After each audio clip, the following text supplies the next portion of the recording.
बादब होशियार मिस्टर जज जनाब अकल चौधरी तशरीफ रावड़ी।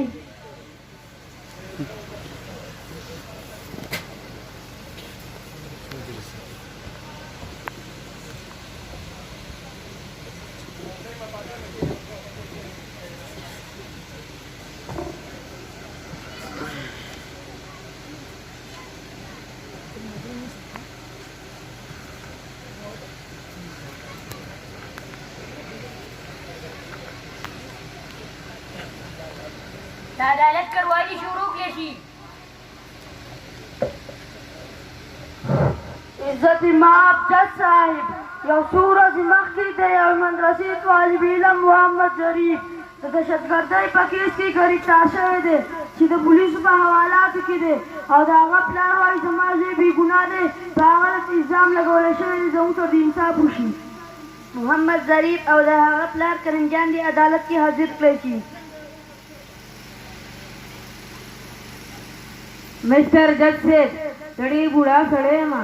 तड़ी ले रगले मा जमा पर भी दरूग इल्जाम लगौले शवे दे समाज से दे गुनाह दे तस मेहरबानी उकड़े जमाना से आजाद ले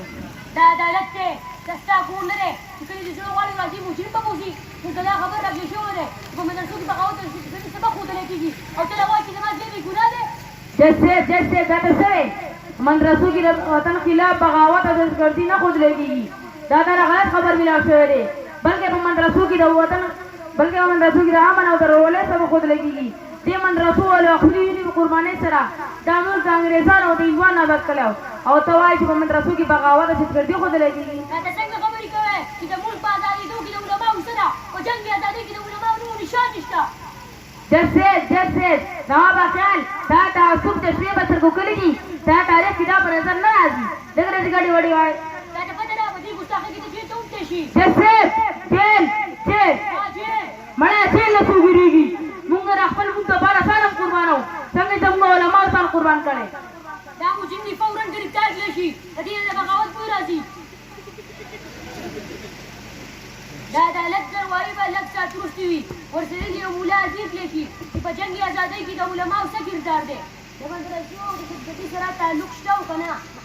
अदालत कार्रवाई गलत से बात शुरू की तासु बतावज्जो सरा हुसैन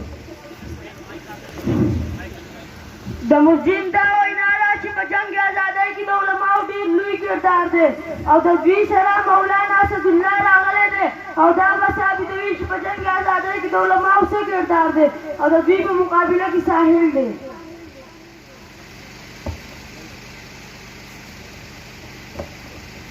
वाह सदा पकिला गोरा दावला साबित विच बजंग आजादी की उलमा उसे किरदार दे और जमून द मुल्क कायद आजम अलामा इकबाल सर सईद अहमद खान और द नूर वकीलानु पर मेहनत सर आजाद शवे दे तासो बखपल मेस की जुमातुरो मदरसों की जंग झगड़े कोई बगावत और दहशतगर्दी तासो रोजगार दे। बिस्मिल्लाहिर्रहमानिर्रहीम ताहर तारीख वसफ हपटा कड़ा उद्यम दहकारा का वितौआ एकना जे तारीख पर गए सबक की सरी करे शवीदी सिमुंगा मु भी जनो मुहतरम जज साहिब कल چې د بری صغیر په د پاک ازمکه د انګریز د ناپاک قدمونه پریواته او هندوستان خپل غلام جوړ کو او په خلکو یې د ظلم انتها وکړه نو د ټولو نه اول کوم سړی چې د بغاوت اواز اوچت کړی و هغه محدث کبیر امام جلیل فخر چمن محرم فن شاه عبدالعزیز دهلوي رحمت الله تعالی و قرآن او حدیث سره سور کول والا علماء کرام په خانقاهانو کې ناس ذکر کول والا په جماعتونو کې ناس امامتي کول والا دا علماء کرام د جماعتونو د مدرسو نه د پیرنګیانو خلاف په سر او سامانه په حالت کې میدان جنگ ته راووتل د دې علماء کرام په ملګرتیا او د بهادر شاه ظفر په قیادت کې 1857 کې جنگ وشو په دې جنگ کې د هندوستان د هر فرقې خلق شامل وو خو په دې کې ناکامي وشوه او د ناکامۍ د ټول زیات نقصان علماء کرامو ته شو. په دې جنګ کې تقریبا 2 لکه مسلمانان شهیدان شول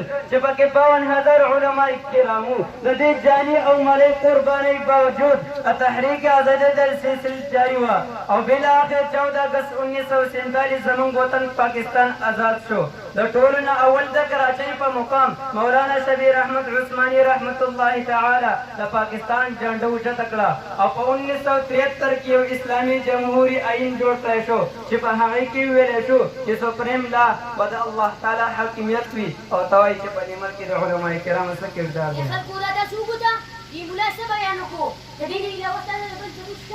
ها ولې نه ډېر څه دلایل موږ سره دي. یو انګریز مورخ چې نوم یې ټانسن دی هغه لیکي وایي د 1864 نه تر 1867 پورې د علماء کرامو د ختمولو یوه سلسله شروع کړه شوه. په دې 3 کالو کې 14,000 علماء کرامو ته فانسي ورکړه شوه. ټانسن لیکي چې د دهلي نه تر خیبر پورې داسې یوه ونه په نظر نه راتله چې هغې کې د عالم لاس ځلانه و. ټانسن لیکي چې د لاهور شاهي مسجد په سین کې به هر سهار اتیا علماء کرامو ته فانسي ورکړه کېده. ټانسن لیکي چې په لاهور کې به اتیا علماء کرام په بوجو کې بند کړه شو او په ګولو به ویشتلی شو. محترم جج صاحب ستاسو توجه غواړم.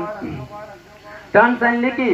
کله چې دهلي کې د خپلې خیمې ته داخل شوم نو بوی راتلو چې مې وکتل د اور غرغرې تر اسمانه خیجي او د 40 علماء کرامو نه کپړې ویستل شوي دي او دغه اور ته ورګزار کړی شو او بیا 40 نور راوستل شو او د هغوی نه هم کپړې ویستل شوي او هغو ته وویله شو څنګه چې دا نور پاخه کړی شو دغه شان به تاسو هم پاخه کړو خو صرف تاسو دا ووایئ چې د 1857 جنګ ازادۍ کې موږ شریک نه وو نو تاسو به بچ کړی شئ. نو هغوی انکار وکړو نو بیا هغې هم دغه اور ته ورګزار کړی شو. اگر که تاسو ته زما پر خبر یقین نه راځي د خپل وکیل سره نه تپوس وکړئ هغه به تاسو ته ووایي.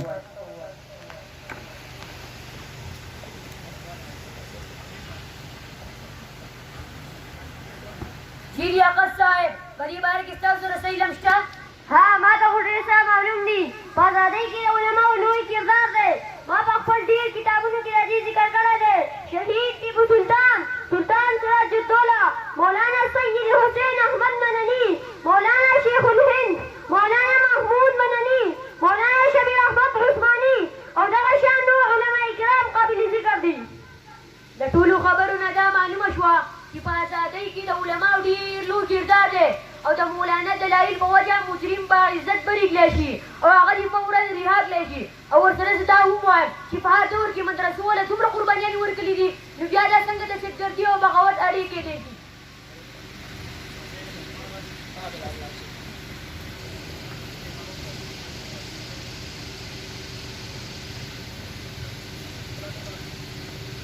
جج صاحب ډېره شکریه او شکریه ده چې ستاسو په علم کې راغله په مدرسو کې بغاوت او سدګردي نه بلکې په مدرسو کې د امن او د ورورولۍ سبق ښودلی کېږي. ها اوس موږ پوه شو چې نن د مدرسې او د علما بعضې خلک بدناموي او زما د ټولو مسلمانانو ته دا درخواست دی چې د مدرسې خلاف د هرې پروپیګنډې کې فورا ختم کړي ورنه بیا به دې خلاف عدالتي کاروايي کړي. Please,